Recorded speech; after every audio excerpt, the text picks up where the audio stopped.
2020 is the year we've been waiting for.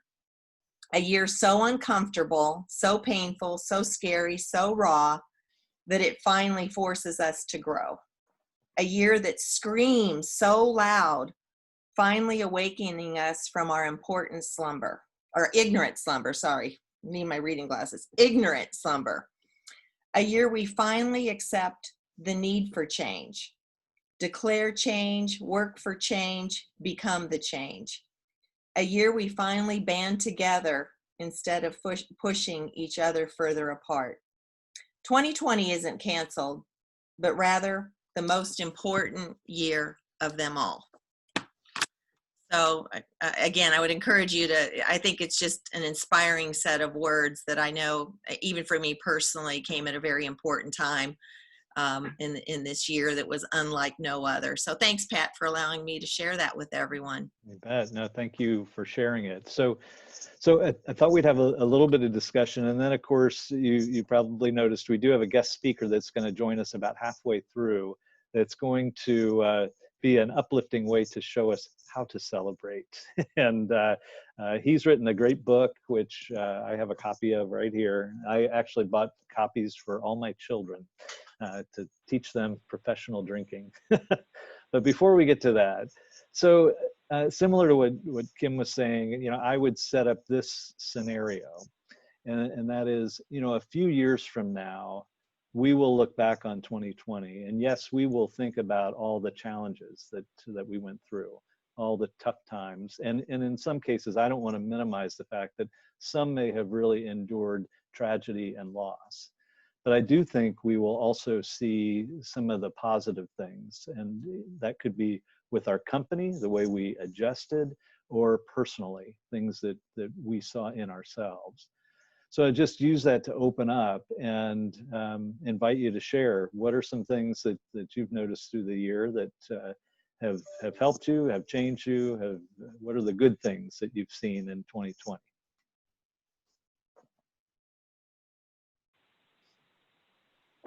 So Pat, I'll start. Oh, go ahead, Stephanie. Please go ahead, Leslie.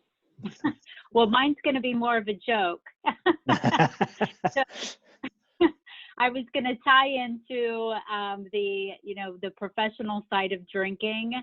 I've got like legitimate things too, but one of the things that early on in COVID, I created a drinking game that I had with my girlfriends. And it was anytime we saw someone touch their face, you had to take a sip of your wine. And it really has taught me more than anything about like, how you touch your face. So anyway, a little lighthearted. Stephanie, I'll pass it to you for something more serious. I can't follow a drinking game. That's awesome. Thanks. I just wanted to share, I'm sure we're not the only one. I work at Butler University and lead the marketing team, and higher education is slow to change and slow to innovate. But this year has, I don't want to say forced us to, but not only forced us to move more quickly and abandon some things we were holding on to. But I would say that my team is now embracing change. What used to be more of an uphill climb, they realize and are ready to make some positive changes. So I'm thankful for that. Yeah, great. I would like to say that one of the best things I saw was people's embrace of flexibility, which included empathy for others, and kind of like what we're doing right now. There was a guy that networked with a lot of my colleagues and myself at Delta Faucet Company recently, and he sent a happy Thanksgiving note, and in it he thanked everybody and said, "Thanks for letting us into your homes this year." And I cracked up with that. I thought that was a brilliant line, because we are all in each other's homes, and there's this total empathy for the kids screaming in the background. I've seen the cats walk across the computer screen. You don't even blink anymore. The doorbells, the cars that drive by, whatever the noise is. And so I think that's a good thing for corporate world or business community, or just anybody that's been working remote? Hi, it's Cheryl. I'll go next. Just to play off that too, Nathan, I agree with you. I think I was going to say it's brought people together. It's kind of like a universal commonality. If you think about, um, diversity and trying to find ways to connect with people, and somehow if you dig deep enough, you'll find some connection with someone potentially that you have in common. I mean, this is just a widespread commonality, right?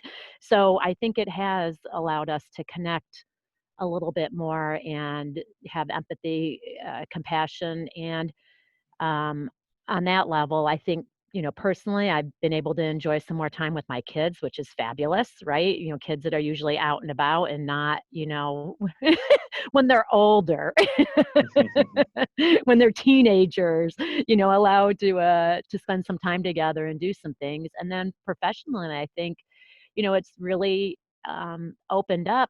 I think it'll change how people do business, to your point about letting people in each other's homes and the flexibility. And I think, more companies can see, wow, we can be more open-minded in terms of the flexibility we allow people and what that looks like in terms of executing their jobs and how they're getting it done. So there's certainly some very good things that have come out of it. Thank you. Yeah, I can share. Cheryl. Please go ahead. I can share. I think the thing that I found is that I've heard more people appreciate how much they like to be with people in person. I think we take that for granted, and I know for myself, I appreciate that even the few times that I can get together outside with somebody at a Starbucks, 6 feet away from each other, but still together. But just getting together with people, you begin to appreciate how much you miss that, and how much that energy brings, or how much energy that brings to your life when you actually do get with people in person. And I've heard more and more people say that, even though they like working at home and they like the freedom and the autonomy and the flexibility and everything, I've also heard a lot of people say, but I miss being with people.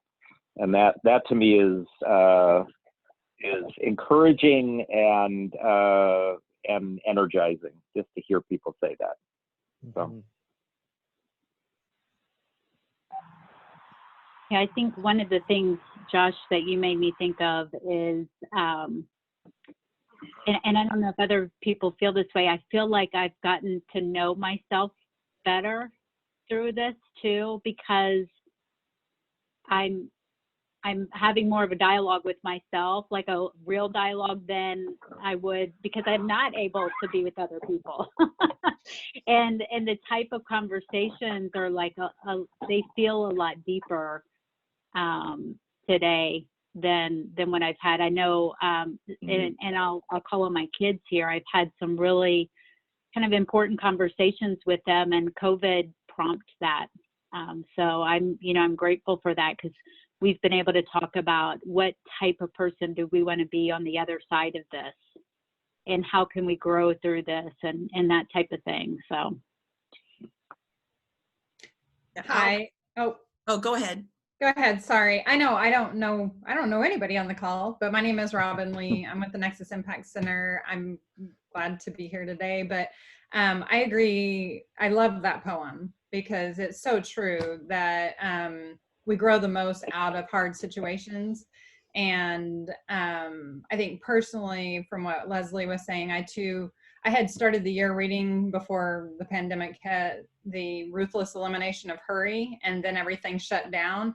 And when your life slows down, it is where you start to evaluate and say what's really important. You do start to understand yourself. You don't have all the distractions. There's only so much TV you can watch.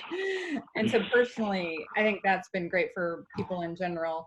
And then business-wise, and for what I'm passionate about and care about, which is why I'm here today, about social impact and using businesses for good. I think all of the racial inequities and attention on that is really good. It's painful, and They're hard conversations, but I think that there's more attention on it than ever and more action that people are starting to take than ever. And I think that's really encouraging as businesses rebuild, that businesses will be rebuilt in a more equitable and inclusive and empowering way.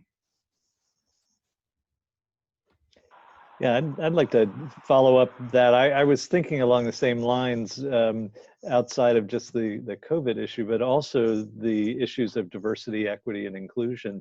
When all of that occurred, you know, I took an interest in it, partially because of this group and, you know, even thinking about programs related to that.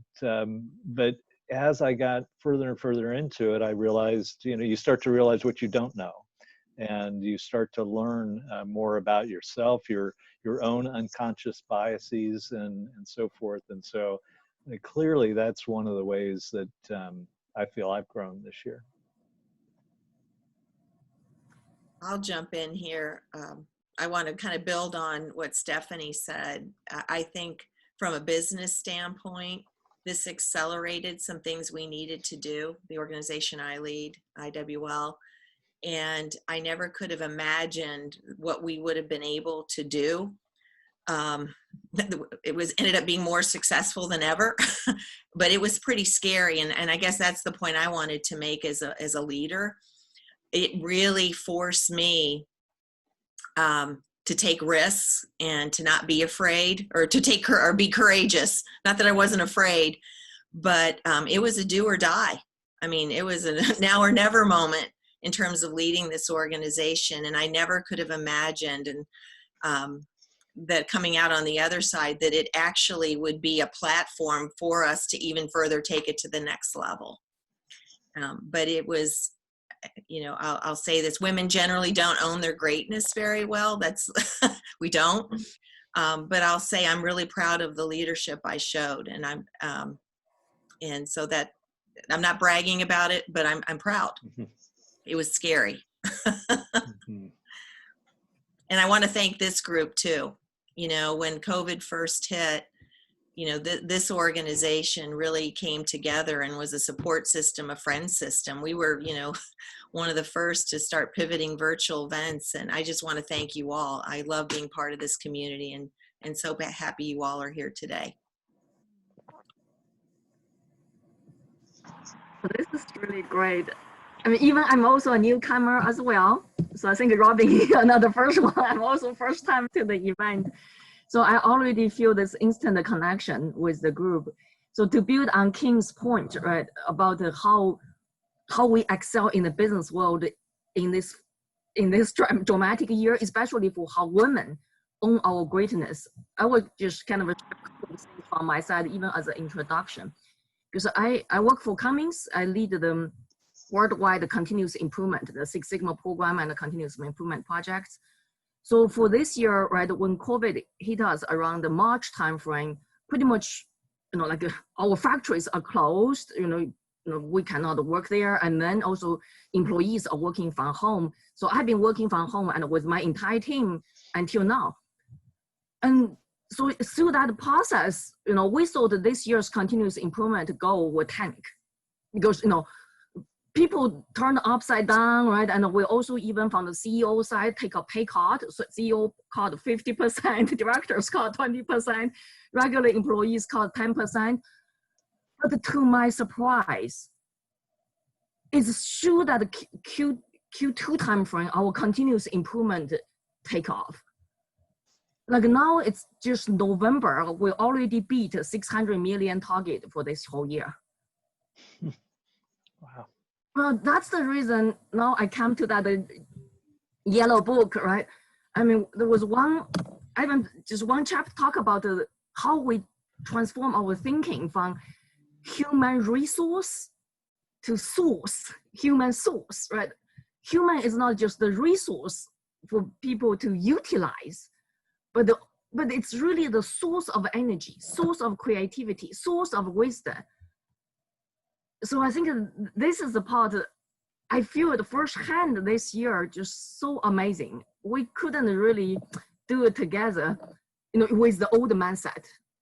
You know, it's have to empower everyone. Like for the Six Sigma program, we now make all the tools available. It's all online, so they can do the projects at their own pace. So all those kind of so-called rigor, right, unleashed, and now the productivity take off.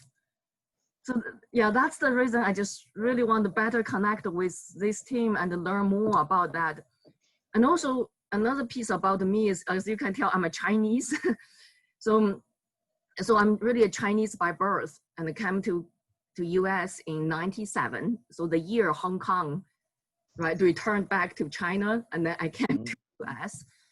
And definitely diversity, racial tension, trade war, all play a role in my life this year.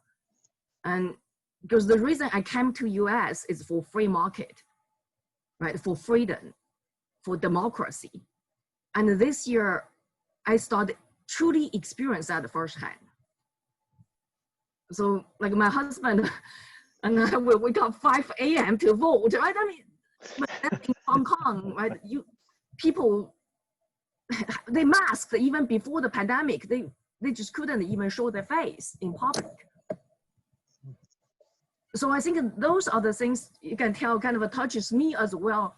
I mean, to one of the early comment is, can business unite us, right? When we do the business for higher purpose, not just for the purpose of profitability, for the selfish interest, can we change trade war to a peaceful harmony world, become a trade peace, not a trade war?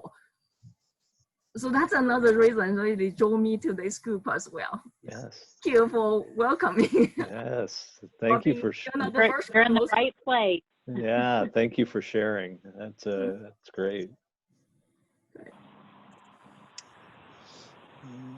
Others? This is Jonathan. Go ahead. Yeah, I was going to say this is Jonathan. I work for Certified, based in Indy, and I'm also newer to the specific group, although I've had some connections to Conscious Capitalism nationally, but excited to be on here, and also really encouraged by what everyone is sharing.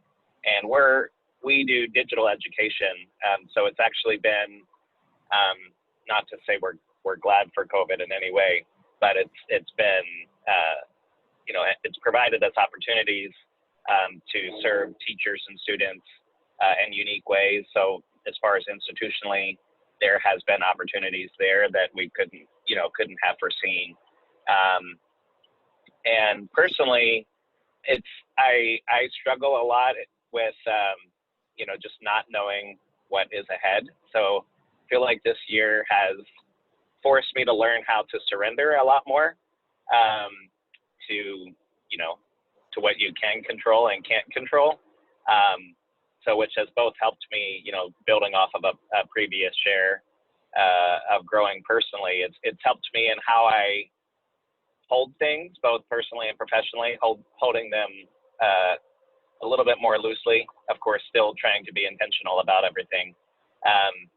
But with my kids, with my work, recognizing that there's only so much you can control, and that even when things don't go as you expect, there can be, positive outcomes out of that.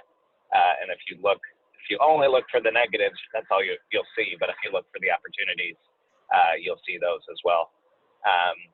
So I agree, it's been a fatiguing year, but if you look for the positives, I agree that they are also there. And thank you to everyone who's been sharing, because it's also really encouraging to hear, and then it helps me kind of think of other ways that the year has made me stronger and made our organization better for it as well. Yeah, well said. Well said. I'll tag on to what Jonathan said. I kind of missed the first part of this, jumping on a little late, so I'm not exactly certain what the initial question was, but I had an all-staff meeting this morning, and actually one of the things that I did, through this time period, I've picked back up watercolors that I had done 20 some years ago. And so with that, I've been trying to figure out ways that are more personal to share with my group. And I painted a simple card that just was of a cloud, and it says silver lining on it. And on the back of it, it has the quote, if you change the way you look at things, the things that you look at change. And just encouraged my group to keep finding the silver linings for this year and into next year.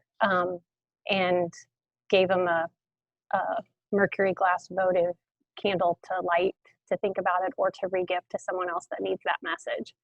And I think that that's really been a big thing for us this year, is to continue to focus on the positives, and to Jonathan's point, not the things that we can't control, but to look at the outcomes that maybe we wouldn't have ordinarily sought a certain path had we not been forced in certain circumstances this year. So that's, I guess I just wanted to share that because it seemed very appropriate from what Jonathan just mentioned to this group, and kind of added to that.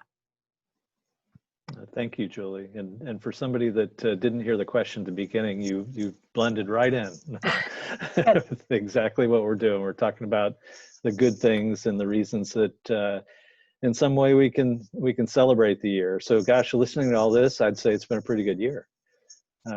So I know that our guest speaker has arrived, so it's probably a good transition to go to Jim Schleckser to tell us a little more about celebrating. And Jim, actually, so I mentioned to the group at the very beginning, Jim has written this book. He's a professional sommelier.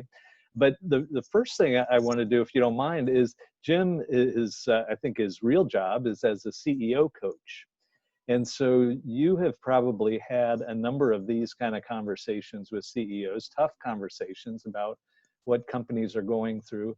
What are some of the things that they would say are the good things that have come through this year? If we can start there, and then you can teach us all about celebrating.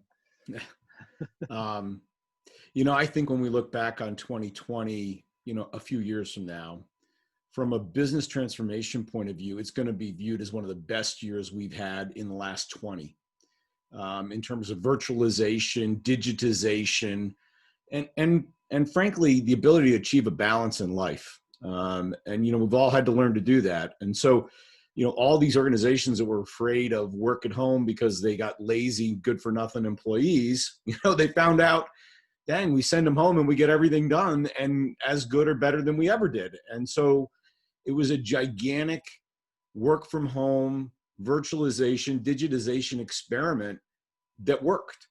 And I think we had 5 years of transformation that occurred in a couple of months. We never would have done that had this not happened. And so, the good companies quickly said, all right, the old model didn't work. Let's ball it up and rework it. And it's going to be digital and virtual and work from home. And let's figure that out. Now, anytime you have transformations like that, there are winners and losers. Those that made the transformation, I think, are going to be pretty happy. My business transformed in that direction. We were already pretty virtual, but we added a big digital component. I know Walker did as well. Hotels wouldn't want to be a hotel, wouldn't want to be an airline, wouldn't want to be in commercial real estate right now, because we're all going to go back and say, how I had all that square footage, I need, half of that amount because people are going to work from home a lot of the time and they'll show up, when we need them. So I think when we, it stinks in the middle, right? The SEALs have, the Navy SEAls have a saying, it's embrace the suck. And, we just got to embrace the suck. And because on the other side of it, I think it's going to be really good when we reflect on it, as long as we make it. And there are a lot of bad things, don't get me wrong. But, you can spend your life focused on that. And, we're here to live. We're here to progress. We're here to create. We're here to make great things happen, no matter what. And that is, I think, the nature of the human species, that we are resilient, if nothing else. And so, so the companies that are doing good are killing it with that mentality. And there's some that are, not going to do so good for a little while. I'll give you a quick example, then we can move on. But, next time if somebody says, hey, we got a meeting in Dallas, hop on a plane and fly down here for a 2-hour meeting. We used to do it, right? no mas, baby. You're like, how about we do a Zoom call and I can have my pajama bottoms on while we do the call. And so I think, that dynamic is changed forever. That muscle memory is never going away. So anyway, so that's how they've been getting through my book. Yeah. Yeah. Well, great perspective. So yeah, let's transition. By the way, I love the book. It's and for everybody, it's not just about drinking, but it's professional. It's about in a business environment, very tactical and good how-tos on just how to handle alcohol and wine, particularly in a business environment. And so you're going to share some tips that at the end of this great year that we may be able to put to use right away, right? So I'll let you take it away. I would hope so. Well, cool. Well, thanks everybody. I'm going to focus a little bit on wine for the second. I'm happy to answer questions on any element of professional drinking. My background obviously is in business, but because I can't explain why, except that I go all in on my hobbies, I decided to become a certified sommelier. And in the book, I talk about the journey, but it is a fairly complicated and difficult process. So I now know more about wine and sake and beer and spirits and cocktails than I could be fully annoying if I choose to be, but I won't do that, hopefully. So, so I've got a glass here, pretty typical wine glass. I'm not so nuts about glass shape. Some people are, I'm not. And I know they do these things like different shapes, put it at different places on your tongue and it tastes better, but a good basic glass is good to go. And I've got some wine here. I opened it up previously, but I want to do a couple things here. First is, you'll see where I cut the foil. There's two lips on all wine bottles. There's one high near the top of the bottle and then one lower. You always want to cut your foil at the second lip. So when you pour, the foil isn't in the way, you don't get drips. The other thing is, particularly on older wine, sometimes there's schmutz underneath, and that is a technical term, underneath the foil, icky stuff. And, when you pour, it's going to kind of touch the wine. You don't want that. So cut below, pull it out. And just for openers, my preferred one is, I don't like those fancy ones. I like a good old fashioned waiter's corkscrew, but you'll notice this has two pulls on it. A lot of them have just a solid piece here. This is designed so I can, see if I can get this right. Yeah, there you go. I can latch in once, halfway pull the cork out, and then latch in here and pull it all the way out. The reason why that's important is as you're pulling the cork out, you want to keep it straight so it doesn't break on you. You've all probably tried to pull a cork out at one point and it kind of broke halfway through. That's because you have a single pull corkscrew instead of a double pull corkscrew. So this is my, $6, $5. They're not expensive, even though it looks fancy. Get it on Amazon. So once we get the cork out, a couple things to look at. The first is, you'll notice they have the name of the wine on the cork. They did that years ago to prevent counterfeiting. Years ago, they would actually close bottles with like rags and all kinds of crazy stuff. They went to cork. People began to counterfeit the wine, nicer wines. So the makers began to put their names on the cork. So you had, the label and the cork ought to match if it's really the wine. Now, high-end, super high-end counterfeiters will figure that out, but normal wine, they wouldn't do it. But when you get served wine at a restaurant, there's only really a little bit of that you want to do with it. One is you want to make sure the end of it is, now I had this out in the air, but it was nice and wet when I pulled it out. And that means the bottle was stored on its side because the liquid was touching it. And that's what you want. If they stored the bottle vertically, that's going to be dry. And that's not good because more air will get into your wine. So you want to just have a quick look. Is it wet? That's all you're looking at.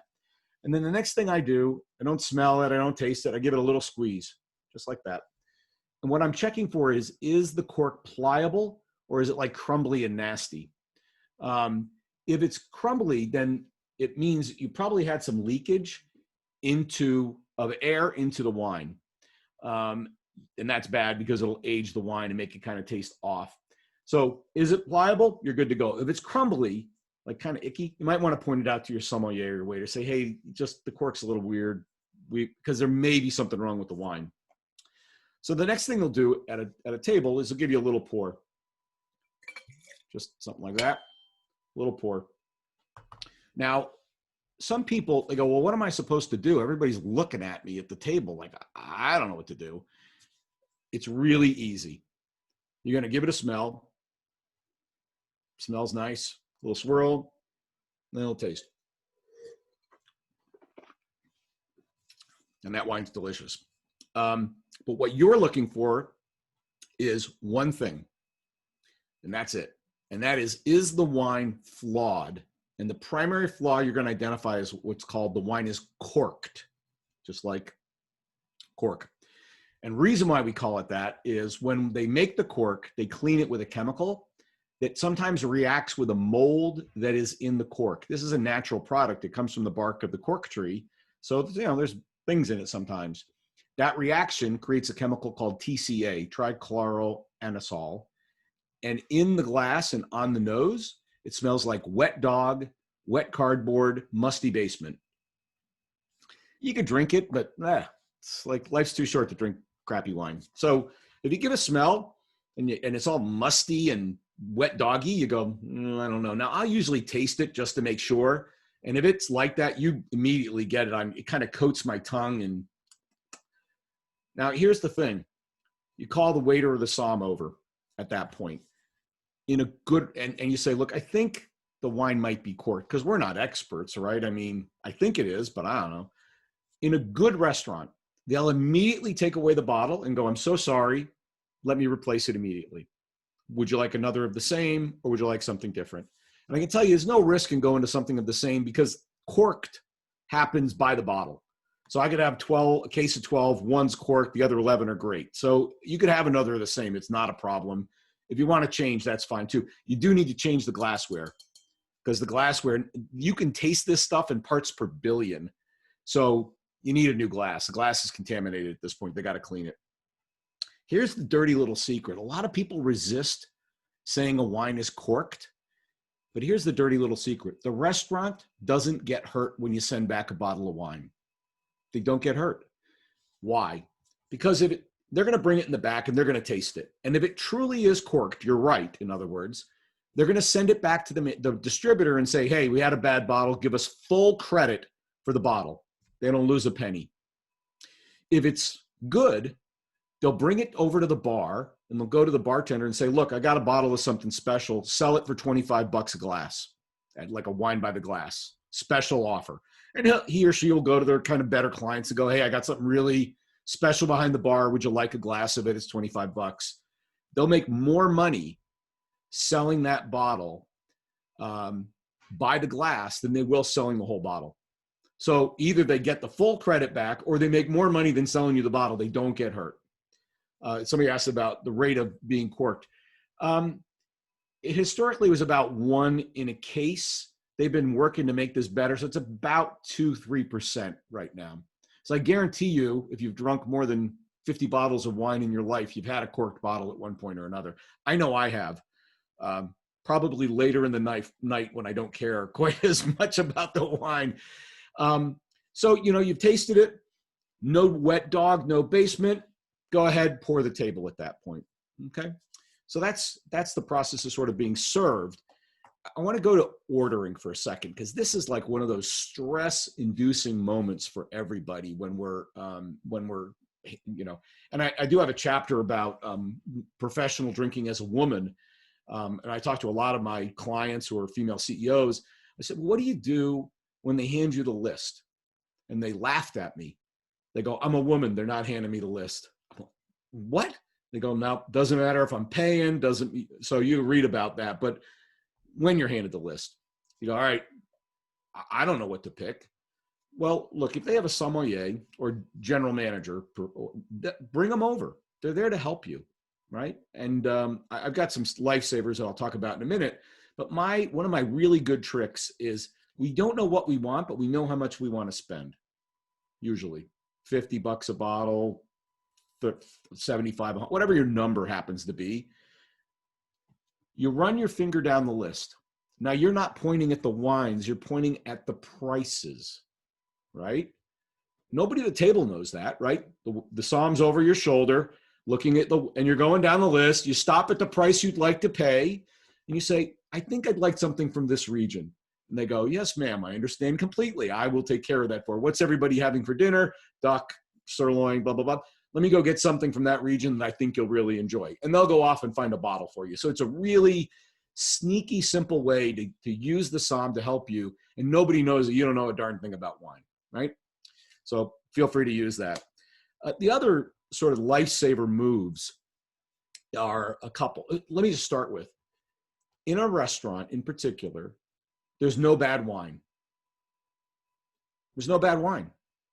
Every bottle on that list was tasted by the sommelier or the general manager or somebody. They go, yeah, that's a good one. We're putting it on the list. There's no clunkers. So everybody worries when we order wine, like, oh, I'm going to order a bad wine and nobody's going to like it. Nah, you could literally just close your eyes, put your finger at it and go, all right, give me one of those. And you will be fine.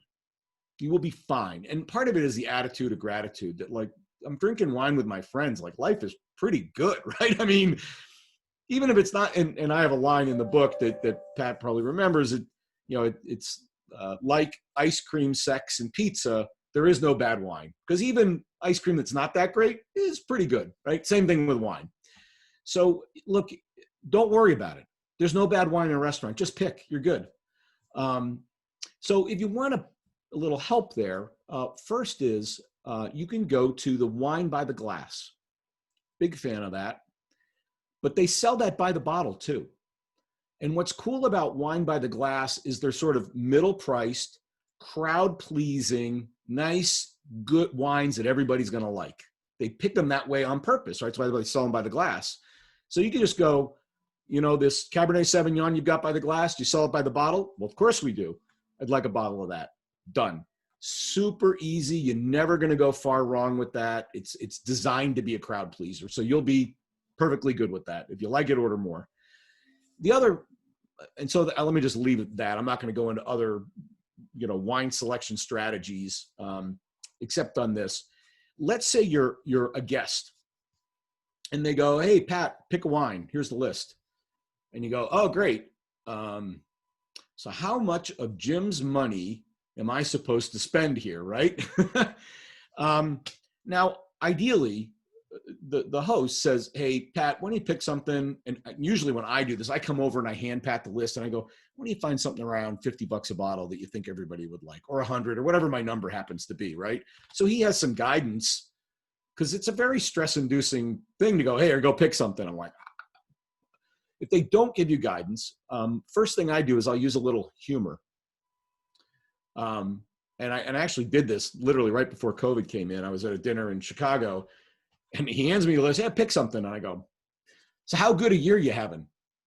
And they go, just okay. I'm like, thank you. So that means keep a lid on the price, right? If they say we're having a great year, like, oh, awesome. And then maybe you go a little more aggressive, right? Or like, it's a little tough. Fine, we'll really keep a lid on it. So what does that mean? Well, a couple of rules. One is, on most lists in better restaurants, you'll find Silver Oak, Alexander Valley, or Caymus, those two wines. Those are the business person's friend's wines. They are lifesaver wines. They're big brands. Everybody knows them. They're priced to be okay for an expense account at a decent restaurant. Now, they might be $100 a bottle, but depending on the restaurant, that's the right number. And then you go, all right, I can spend $100. Whatever that number is, that's the number I can spend. If I want that, awesome. That's an easy move. Nobody will complain. Or just find something else you like that's about that price point. The other rule of thumb is 2 to 3 times the entree price. So let's say I'm in a steak restaurant. I'm trying to remember the one that's just north of the mall there that I used to go to all the time. Not Fleming's. It'll come to me.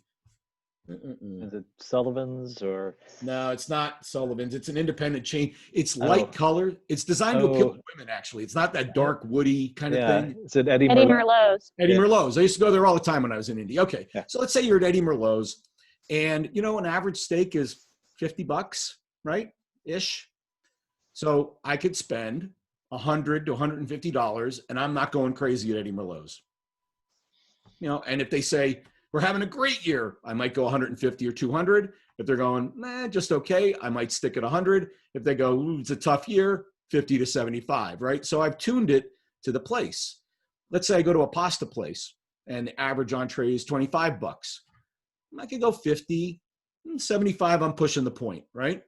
And so it helps give you some guidance, contextual guidance. So depending on the restaurant I'm in, that'll guide me to how much I might be willing to spend on a bottle of wine and not be going crazy on it, right? You know, there are people that say never spend more than $25. Well, you know, if I'm in a fancy place and I'm eating a $50 steak or $50 piece of fish, and, you know, let's match it, right? More or less is sort of the line, 2 to 3 times. Let's see, where else should I go? I could open up for some questions, maybe just given some of those. I have a couple of more tips I could give you. Maybe I'll give you one more tip and then we'll open up for questions. So I coach CEOs. I've coached hundreds and hundreds of CEOs over time. Strategy, growth, all kinds of people, compensate, all kinds of stuff. This is the most useful tip they tell me I've ever taught them. So you're going to take your hands and you go like that, like okay signs. You're looking at the O's. So when I look at that one, it looks kind of like a B, right? The circle and then the vertical. And this one kind of looks like a D, right? The circle and the vertical. So when I go to one of these dinners and there's all this silverware and stuff, I go, B, that's my bread. D, that's my drink. And we all go to these, like when there's a round table particularly, and everybody goes, okay. And they wait for somebody to go first. Hopefully they get it right, right? Like they went to cotillion as a kid or something, and then everybody follows. So what I'll do now is I'll go to a table and say, hey, before we grab everything, I got this great trick. BD, and everybody goes, oh, and then it's perfect. And then you sort of started a conversation and it's added value to everybody at the table. So B and D, and I'll tell you, even now, I go to dinner with some of my clients and like under the table, powerful CEOs, masters of their universe, they're under the table, like looking, trying to figure out which one's their bread, which one's their drink. But it's a really useful thing. I've taught it to my kids. It's, like I said, it's the most useful piece of advice I have for anybody. So maybe on that, I could open it up for some questions, or I can keep talking forever about this. So I'd rather sort of meet you where you are. So what's the biggest thing CEOs are struggling with in 2020? Well, we talked earlier about virtualization and digitization, but there's a couple things we've been talking to them about that are critical. One is, how do you maintain your culture in that environment? So culture management in a virtual environment is tough, because it used to be, as a leader, I could walk around and go, hey, Nathan, how you doing? You know, we do things a certain way around here. And it kind of got communicated in the lunchroom, in the copier room, in the meetings, in the, you know, now it's all like we do a Zoom on a purpose, we get off. There's none of that in between time where culture gets exchanged and managed. So they worry about that I'm losing my culture a little bit.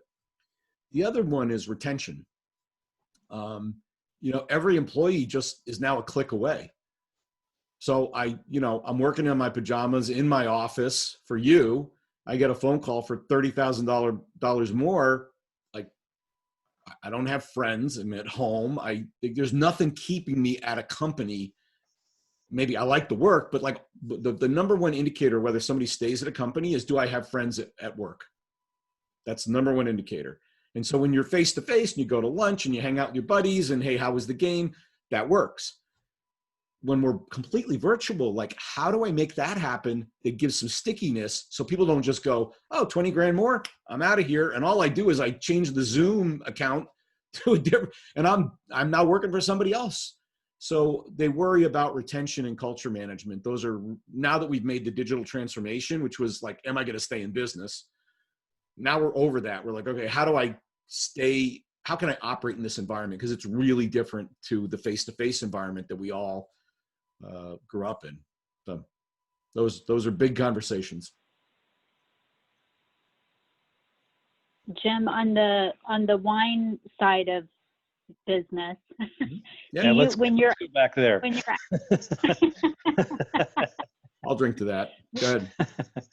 When you're out with the group, do you ever ask the group what they want, or like kind of seek input and guidance from them, or do you just take it on yourself and order the wine? you know, both work, right? You know, I find I tend to be the person who knows a lot about wine. So they go, here, pick the wine, right? If you don't feel particularly comfortable, you know, find the person who has the most wine knowledge and say, here, you're in charge, $50 a bottle, find some stuff we'll like. I usually, because I know more about wine, I'll usually ask what people are eating, and then I'll get some wines that work with their food. And so usually that means in a bigger table, at least a bottle of white and a bottle of red, kind of matched to, you know, depending on what they're having. And that works. I'll give you one easy rule on pairing when you think like that. What goes together grows together, or what grows together goes together. So Italian food, we're going to drink Italian wine, right? French food, we're going to drink French wine. We'll go to Spanish tapas place. Like I go to this Greek restaurant in DC occasionally, not far from me, and I never drink Greek wines. Not that they're bad, I just don't drink them. But I go there, game on, I drink Greek wine, and it's phenomenal with the food. The terroir, the environment, the air, the kind of the food, and they just match. So that's a real easy. The other thought about pairing is intensity level. So if I have a very light dish, I want a light wine. If I have a bolder dish, maybe, and that could be either the protein or the seasoning, the sauce or whatever they put on it, then I need a bolder wine to match up with it. If I take a nice light white wine and I pair it up against a duck with a you know, demi-glaze reduction and blueberries, I'm not even going to taste that wine, right? It'll just get completely overwhelmed by the food. So just think intensity. Are we on the lighter side or the heavier side? And I should pick something that kind of goes lighter or heavier. And a lot of wine lists say lighter reds, heavier reds. So they'll help you with that concept. So. Hi, Jim. I have another wine question. Yeah, bring all the wine questions. No, it's fun to, one, I want a glass of what you're drinking right now, but I can't. I'm only having a little bit, otherwise it'll be nap time later. Yeah.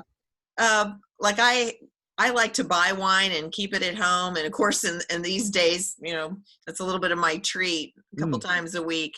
Nice. When is a wine too old by just looking at is there a way like it's too old by a certain number of years? Like I have some wine that's, you know, the label says 2010, 2011. Is there like a rule of thumb, or I sometimes think older wines are better, but that may not always be true. And I know there's certain good years, but is there a rule of thumb to help with? Well, let's start with wines I need to get rid of.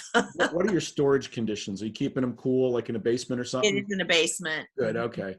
A friend of my mother's, her husband died a number of years ago, 15 years ago. And she's like, oh, I got all this wine. What should I do with it? And it's these beautiful older French wines, but she's been storing it in her living room. Yeah. And she leaves for her cottage for like 2 months in the middle of the summer and turns the air conditioning off. So she's got lovely French vinegar now, but no drinkable wine, I think. So, okay, good that the storage conditions. First thing is, most white wines don't benefit from age. Okay. Unless you're buying white Burgundies, that's the main one. And let's just talk about what allows a wine to age. It's either got tannins, which is that stuff that makes your mouth like sucking on a tea bag. It kind of dries out your mouth, or acid. So it's very high acid. And if it doesn't have one of those, it's not puckery, either acid or dry you out in terms of tannins, it's not ageable. So if they're fairly what they call simpler wines, like they don't have that kind of complexity, just drink them now. They're drink now wines. If they've got some of that, they could very well be ageable and would benefit from a little bit of age. And so I know that's a very much a depends kind of answer. Let me give you maybe two other thoughts on it. One is cork versus screw top for a second. A cork is a semi-permeable structure. So air can get in, goes through the cork at a very, very slow rate. And what happens, and that's actually what aging is, over time, that slow exposure to air changes the wine in the bottle, and we create what we call tertiary flavors. caramel and tobacco, and there's a variety of things that are in these tertiary flavors, but has some of that fun complexity in an older wine. Screw tops are essentially a perfect enclosure. Ain't nothing going in or out. And so it is exactly as it left the winery, as the winemaker intended. So if any of those bottles are screw tops, they're not aging. Just drink them, okay? If they're corks, they're aging. A little bit of age never hurts, a couple, 2, 3 years. If you start going to 10, it better have some of that structure, or it'll start going off. It won't be able to support the aging. And so just real quick, what are they, reds or whites? Are they reds? Reds. Are they Napa or French? Napa. Then you're probably okay. So Cabernet Sauvignons from Napa? Probably more Pinot Noirs. Okay. Yeah. Either way. So when you go to Napa, think it's been oaked, which means it's got tannins. Okay. And so they are generally considered ageable wines. And 10 is not a crazy number for almost any Napa, definitely for Cabernet Sauvignon. Pinots, they're in the drinkable window, I would say. So drink up. I'll take that as homework. Yeah. Jim said I got to. Good. Yeah. All right, we're right at 1 o'clock, so I know that it's flown. It is great stuff, great, and it's been fun. I want to thank Jim and thank everybody for all your contributions of just sharing. What a great year it's been in so many different ways. Let me just end on. Look, the reason why we want to be professional drinkers is to entertain the people that we want to build relationships with, and relationships are what is going to makes the world go round, and what makes good business happen, and what makes community happen. And so professional drinking is really about helping you all build better community with the people that are important in your lives. So that's what this is all about. So sorry. Yes. Yeah. Perfect. Yeah. Thank you, Jim. Thank Sorry, you. Pat. I didn't want to interrupt your end there, but No, that was a better ending than what I had planned. My final ending is happy holidays. Yeah. Celebrate the rest of the year. Look forward to 2021.